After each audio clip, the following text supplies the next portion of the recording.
ακούσουν όλοι. Και θέλω να πω ότι είναι ιδιαίτερη χαρά και τιμή για μένα, γιατί έχω σε αυτό το πάνελ κοντά ανθρώπους που είναι εκλεκτές προσωπικότητες.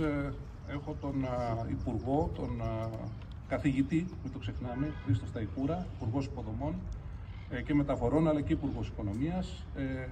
Ένας άνθρωπος που γνωρίζει πάρα πολύ καλά τα θέματα της οικονομίας και της επιχειρηματικότητας. Είναι ο καθηγητής ο κύριος Γιώργος Μέργος. Κύριε καθηγητά, καλώς ήρθατε. Ομότιμος καθηγητής οικονομικών επιστημών στο ΕΚΠΑ, αλλά και άνθρωπος που γνωρίζει τα της οικονομίας, έχοντας θητεύσει ως Γενικός Γραμματέας του Υπουργείου Οικονομίας και Οικονομικών. Η Μαρία Ιακριβού, δημοσιογράφος της παρέας, είναι η αρθρογράφος του Fortune, της ελληνικής έκδοσης αυτής της εξαιρετικής επιχειρηματικής έκδοσης. Μαρία, καλώς ήρθες.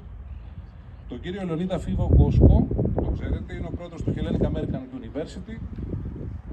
Θα τοποθετηθούν για το βιβλίο.